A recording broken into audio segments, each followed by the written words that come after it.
Everybody,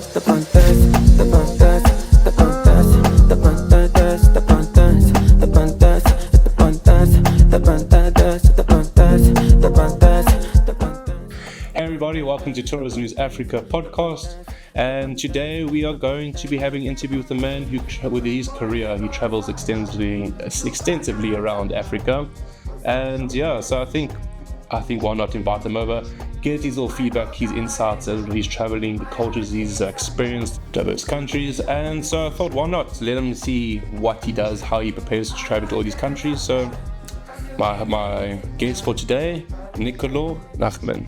That was me, yeah. That is you. So thanks for the introduction, Jesse. It's an honor to be here on your podcast and to be a part of your team. Well, just a little bit, I guess. And yeah, I'm happy to share some of my experiences. I'm lucky enough to have traveled Africa quite a bit. So I'm just grateful to be here. Thank you for letting me be here, and I'm happy to tell you what I can share. I might not be an expert, but I'm happy to share what I know. A pleasure. No, obviously we've known each other for a while. Yeah. So I thought, why not? Because I think you have such luck. When it comes to stories, when it comes to adventures, you always have something to say. I said, you know what, this man will be perfect for a podcast. Yeah. So Niccolò, let's start it. All right. What initially inspired you to travel around across Africa to explore these diverse cultures? Yeah, well, I think initially what started my traveling in Africa actually originates from my mom's side of the family. Where my mom's side of the family has a couple of resorts in Zanzibar and Kenya, and at the time Mozambique. And so in my younger age, I started going to Kenya and Zanzibar and Mozambique, and around South Africa, obviously living here. So from like 3 years old, I started traveling Zanzibar and Kenya, and that started my tourism in Africa. And then I think as you get older, you start maturing, and you start to like broaden your horizon and become like a little more inquisitive. Then and I guess one or two opportunities came up that started taking me around the world, and then I started traveling Africa quite a bit. So I've traveled other places, but I know we're focusing on Africa. Yep. And so what really brought me into Africa is a career, but also wanting to understand the whole world.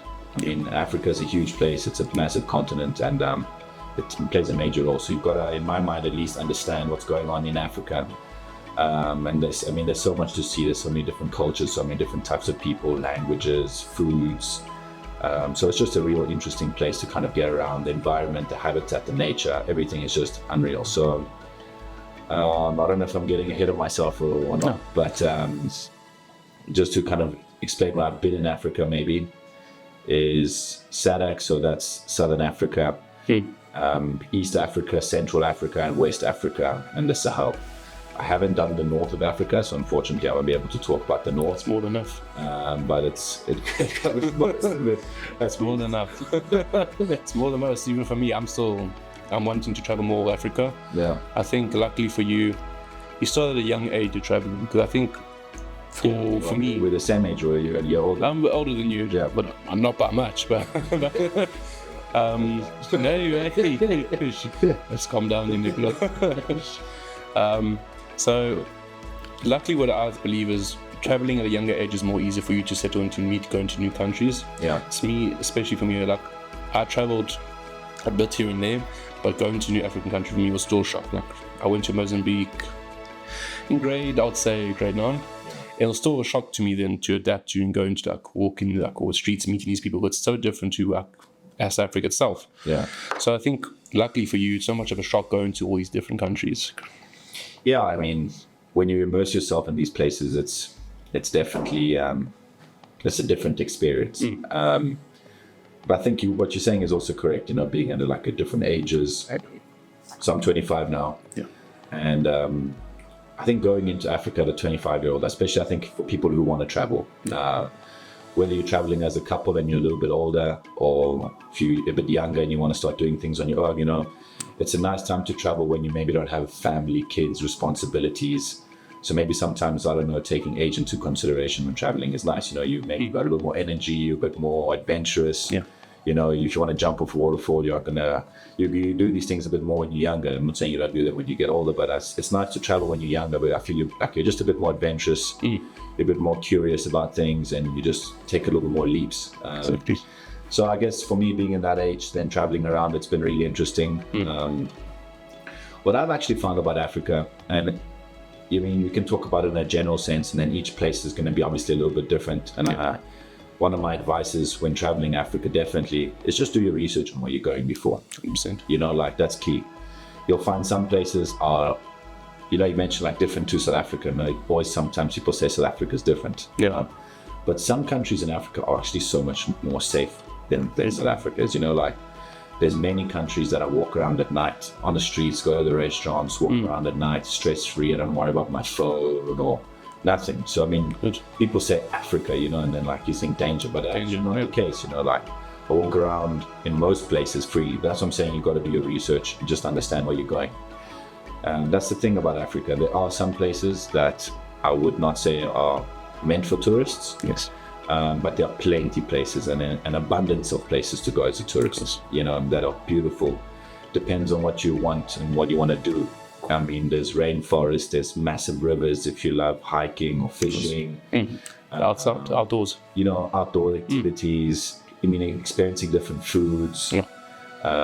Spices. I'm a person who doesn't handle spice too well. We're not semi lemon herb guy. We don't Lemon herb at Nando's but you know, like going into West Africa, like West Africans love chili. Really, yeah. So really love chili. I mean, like you eat rice and it's got chili. Okay. So, not for me, not for you. Everything you eat has just got chili, but that's part of their culture and it's their way of doing things, you know. So you just slowly get used to it. So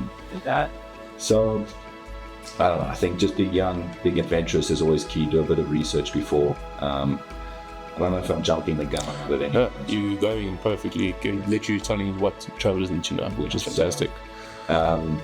So, I mean, and then I think when it comes to research, it's just important to understand like your own passport.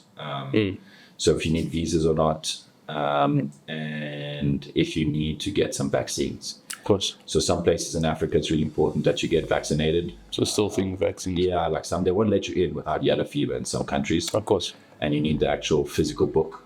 A book? Okay. Yeah, so you can't even just have a copy of it or anything. It's like a special book or just like a normal? It's like it's the book you get when you get vaccinated. So they give it to you. You don't have to it's not a special request that you get it. And then on it's just got a list of the vaccines that you've got. What you got, okay. And I recommend to laminate it. Of course. Otherwise, traveling around gets wet, breaks, and then you can end up. Can't control the weather. Yeah, so I always, I've laminated mine and I think it saved me a couple of times. There you go.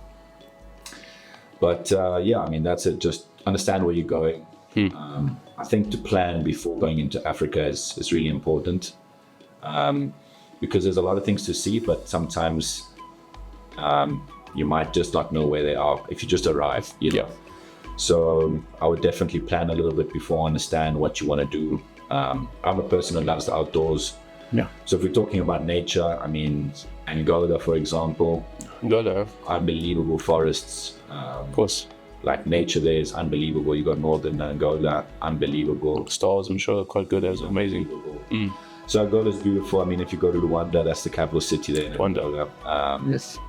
And I mean, it's really developed. So you can have like a full, how can I say this? Environmental, natural holiday. Yes. Hiking, fishing. It's really experiencing nature outdoors. Yeah.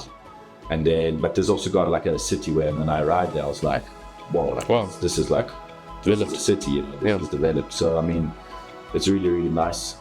Some places in Africa, you go around and you actually just, you feel like you just fit in without really being, or me being an outsider normally. Yes. You know, I go around and even like in East Africa, you feel they're used to tourists a lot there. So like Zanzibar, Kenya, Tanzania, you know, there's amazing places to do safaris and see wildlife. But there's also amazing, what's it called? Yeah, the coastline. Yes. You know, so there's diving, snorkeling. Yeah. Even for a couple to go and have a romantic little getaway, chill by the pool, by the beach, you know, have the a view. View. You know, maybe a cocktail or two. With all bits of after 12.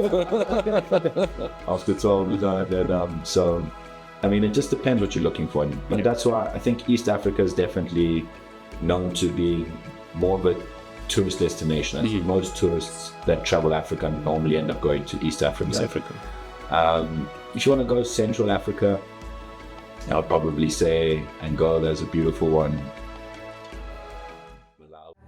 Oli, oli, oli, oli, you're my true love.